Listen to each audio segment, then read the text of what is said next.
अस्सलाम वालेकुम रीडर्स, कैसे हैं सब। उम्मीद करती हूँ सब रीडर्स ठीक होंगे और अपनी लाइफ में खुश होंगे। स्टार्ट करते हैं नेक्स्ट पार्ट पढ़ना, रम्ज़ इश्क। बहुत ही खूबसूरत नावल। उम्मीद करती हूँ कि नावल आपको पसंद आ रहा होगा। कमेंट बॉक्स में अपनी राय का ज़रूर इजहार कीजिएगा।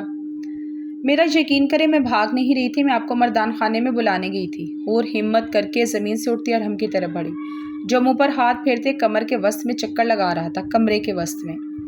हूर को अपनी तरफ बढ़ता देखकर अरहम ने इसे घूर कर देखा। वो अरहम की नज़रों से घबराते पीछे को दीवार की तरफ जा लगी। अब वो दीवार में समाये भीगी आंखों से अरहम को देख रही थी, जिसके स्पॉट से लहजे में नाफहम तासुरात इसका दिल बंद कर रहे थे। पीछे दीवार का सहारा था, वरना शायद वो कब का ज़मीन बोस हो जाती।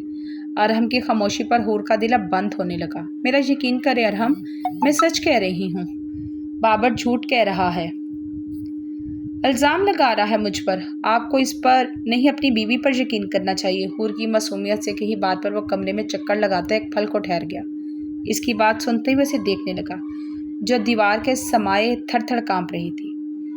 हूर ने गहरे सांस लेते अरहम के तासुरात को समझने की कोशिश की। शायद इसने इसकी बात पर यकीन कर लिया, मगर वो अभी भी अपनी सुर्ख आंखों से घूर रहा था। आप यकीन करते हैं ना मुझ पर? हूर ने रोते हुए मासूमियत भरा सवाल किया। अरहम ना चाहते हुए भी अपने गुस्से पर काबू पाया। ये वक्त बहुत नाजुक था। इस टाइम पर वो ज़रा सा भी गुस्सा करते से यकीन वो अपने होश खोने पे पल ना लगाती। इसका कांपता बदन, खौफ से लठे की मानद सफ़ेद पड़ता चेहरा, इसकी अंदरूनी और बैरूनी हालत सब अयां कर रहा था। अब मुश्किल ही अपने कदमों का सहारा लिए खड़ी थी। ये तो जानता था वह झूठ बोल रही है। अमीना खानम किसी भी सूरत इसे मर्दान खाने में नहीं भेज सकती, वो भी इस वक्त जब मर्दान खाना मर्दों से भरा हुआ हो। वो आते साथ ही सबसे पहले अमीना खानम से तो मिलकर आया था। हूर दीवार में समाये बुरी तरह कपकपाती अपनी मुट्ठी को सख्ती से दबोचे हुए थी। अरहम के ज़ेरे नज़रों ने देख लिया था, वो कुछ छुपाने की कोशिश कर रही थी। अरहम ने इसकी तरफ बढ़ते इसकी कलाई पकड़े, इसकी बंद मुट्ठी नरमी से खोली। मजाकमत करने की इसमें हिसक्कत न थी।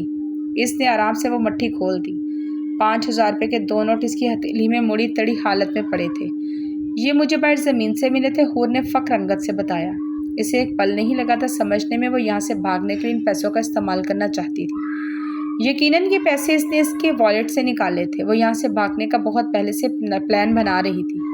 आराम का चेहरा गुस्से इश्तियाल से मज़ीद सुर्ख हुआ। वो जानता था किसी भी कीमत यहाँ से भाग नहीं सकती, मगर इस तरह इसे इतना बना सवर मर्दान खाने में आए हुए मेहमान देख लेते या फिर किसी को ज़रा सी भंग पड़ जाती तो इसके नताइज बहुत संगीन होते। आपको मेरा यकीन कर लेना चाहिए, हूर ने अरहम को खामोश देख नज़रों से कहा। अरहम ने अपने गुस्से पर काबू पाते इस पर निगाह डाली। लरसता बदन, फ़ख्र रंगत, आंखों में ठहरा पानी, माथे पर नन्हे नन्हे पसीने के कतरे। इतनी शदीद सर्दी में इसके माथे पर पसीने के कतरे देखकर अरहम को इस पर तरस आया। वह इस वक्त काबिले रहम लग रही थी, मगर अपनी इस हालत की जिम्मेदार वो खुद थी।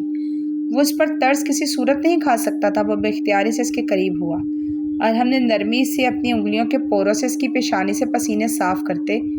हूर ने अरहम के करीब आने पर डरते डरते अपनी आंखें मींची। अरहम के नरम लम्स पर वो बेयकीन होकर आंखें खोली तो इसकी आंखों में नरमी देखकर वो मज़ीद बेयकीन हुई। बाबर झूठ बोल रहा है, हूर ने एक बार फिर से अरहम को यकीन दिलाने की कोशिश की। मुकाबल की नरमी किसी सख्ती से कम न थी। क्या पता कब वो अपनी ज़िंदगी पर उतर आए। वो भी इस तक खौफ खाए बैठी थी। अरहम की नज़रें इसके चेहरे से होते अब इसके सरापा उलझ गई। इसके कंधे नशीब फरास मैक्सी की फिटिंग में बहुत जाजिब नज़र लग रहे थे। मैरून दुपट्टे के हौले में वो धमक रही थी। आंखों पर गोल्डन मेकअप, मैरून लिपस्टिक से सजे कपकपाते लब, वो माथा पट्टी लगाए वो नज़र लग जाने तक हसीन लग रही थी। ऊपर से इसका डरा हुआ सहमा हुआ रूप पानी में आग लगा रहा था। वो भड़कता हुआ शोला लग रही थी। अरहम बेख्तियारी में इसके करीब हुआ, इसकी माथा पट्टी को छुआ, जो अरहम को बुरी तरह अट्रैक्ट कर रही थी। वो इसके इतना करीब था कि अरहम की दरखने तक हूर को सुनाई दे रही थी। हूर इसके करीब आने पर अपनी सांसें रोक दी। इसकी मध्यम होती धड़कनें इसकी रुकी हुई सांसें महसूस करते अरहम ने इसके गाल पर बहुत नरमी से अपने हाथ को जमाया। कुछ नहीं कह रहा मैं तुम्हें, सांस लो। अरहम ने नरमी से इसके गाल पर हाथ की पुश्त फेरी। हूर ने गहरे सांस लेते अपना सांस बहाल करने की कोशिश की। अरहम ने नरमी से इसे अपने सीने से लगाया। आप यकीन करते हैं ना मुझ पर मैं भाग नहीं रही थी। हूर ने अरहम की शर्ट मुट्ठी में अब दबोचते बहते आंसुओं के साथ इसके सीने के साथ लगे कपकपाते हुए पूछा। हाँ, मैं यकीन करता हूँ तुम पर, तुम भाग नहीं रही थी। अरहम ने नरमी से कहते इसकी पुश्त पर अपना हाथ सुलाया। बाबर झूठ बोल रहा था। हूर ने अब हिचकी लेते हुए एक और झूठ बोला। हाँ, मैं जानता हूँ वो झूठ बोल रहा था। इसके झूठ का साथ देते अरहम के लबों पर मुस्कुराहट दौड़ी। ये पैसे भी मुझे बाहर ज़मीन से मिले थे, मैं आपको देने लगी थी। हूर अभी भी इसके सीने के साथ लगी मुसलसल झूठ बोल रही थी।